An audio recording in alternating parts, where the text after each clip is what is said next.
Hello everyone, welcome back to my channel হৈমস kitchen. আজকের হৈমস কিচেনে খুবই মজার একটি পিঠার রেসিপি নিয়ে হাজির হয়েছি।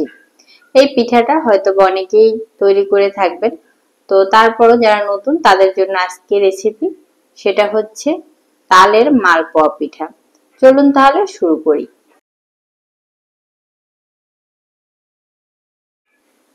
তালের মালপোয়া পিঠার জন্য এখানে প্রধান উপকরণ হচ্ছে তালের রস। তো এখানে আমি 1 কাপ পরিমাণে তালের রস নিয়েছি, সাথে এখানে দিয়েছি 1 কাপ পরিমাণে শুকনো চালের গুঁড়ো, দিয়ে দিচ্ছি এখানে হাফ কাপ ময়দা।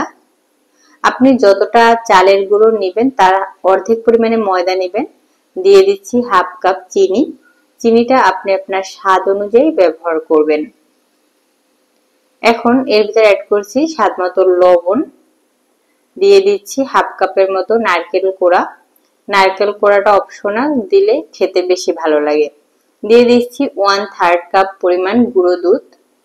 যদি এটা আপনি সরাসরি লিকুইড দুধ দিতে পারেন সেটাও ভালো হয়, যেহেতু এখানে তালের রসটাও লিকুইড তাই এখানে আমি গুঁড়ো দুধটাই ব্যবহার করতে বলবো।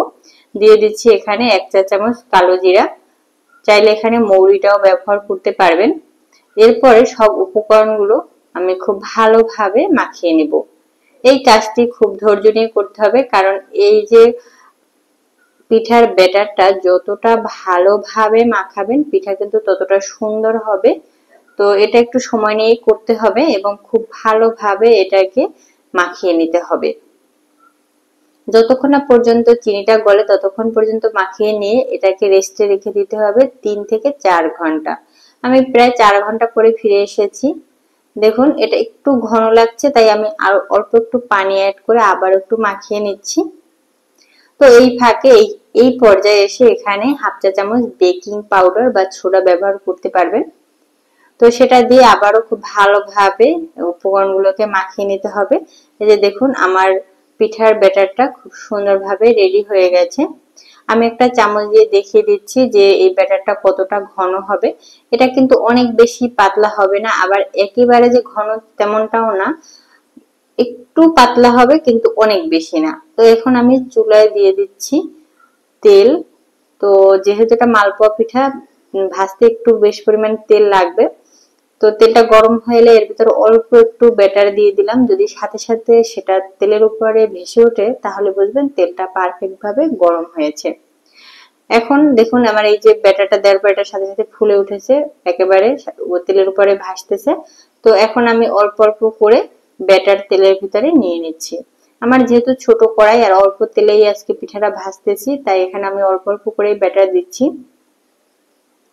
তো এটা যেহেতু তাল দেয়া আছে তাই একেবারে খুব যে সুন্দর 4-5টা হবে এরকমটা নাও হতে পারে, তাও সমস্যা নেই। আপনি খুব অল্প আঁচেও ভাজবেন না, মিডিয়াম টু লো হিটে করে পিঠাটা ভাজবেন। একেবারে হাই হিটে ভাজতে গেলে কিন্তু পিঠাটার উপর পুড়ে যাবে, ভিতরে সিদ্ধ হবে না।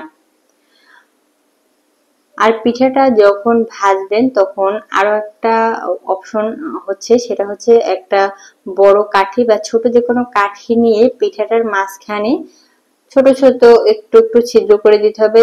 তাহলে দেখবেন পিঠাটা খুব ভালোভাবে ভিতরটা সিদ্ধ হবে। যেহেতু ভিতরে তাল দেওয়া তাই সিদ্ধ হতে একটু সময় লাগতে পারে, এজন্য সেই অপশনটা ফলো করলে দেখবেন আপনার পিঠাগুলো খুব সুন্দরভাবে ভেতরটা সিদ্ধ হবে। তো আমি সেটাও দেখিয়ে দিচ্ছি যে কিভাবে ছিদ্রগুলো করতে হবে। তো আমি আরো একটা পিঠা এখানে তৈরি করে নিচ্ছি। তো আমি অনেকটা অল্প তেলে আজকে পিঠাটা ভাজার চেষ্টা করতেছি। আরো কিছুটা তেল দিলে আরো ভালো হতো, কিন্তু তেলগুলো পরে নষ্ট হয়, এই জন্য যেহেতু বাসায় খাবো তো এই জন্য আমি অনেক বেশি তেল এখানে ব্যবহার করছি না। এখানে দেখুন এই যে আমি একটা কাঠি নিয়ে কিভাবে ছিদ্রগুলো করে দিচ্ছি। এভাবে করলে দেখবেন পিঠাটার ভেতরটা কিন্তু অনেক সুন্দরভাবে সিদ্ধ হবে। তো এভাবে করে সব পিঠাগুলো আমি ভেজে নিয়েছি। দেখুন পিঠার কালারটা কতটা সুন্দর এসেছে, আর এটা খেতে এতটাই মজার হয়েছিল যেটা বাসায় তৈরি না করলে বুঝতে পারবেন না। তো ভিউয়ার্স, আজকের ভিডিও কেমন লেগেছে অবশ্যই কমেন্ট বক্সে জানাবেন। ভালো লাগলে লাইক শেয়ার কমেন্টস করতে ভুলবেন না। আর আমার চ্যানেল নতুন হয়ে থাকলে অবশ্যই আমার চ্যানেলটিকে সাবস্ক্রাইব করে নেবেন। তো আমি আপনাদের একটা পিঠা ভেঙে দেখাচ্ছি যে পিঠার ভেতরটাও কতটা সুন্দর হয়েছে। সো ভিউয়ার্স, আজকের ভিডিও এই পর্যন্ত। অনেক ছোট্ট একটা ভিডিও, যদি ভালো লাগে অবশ্যই আমাকে জানাবেন।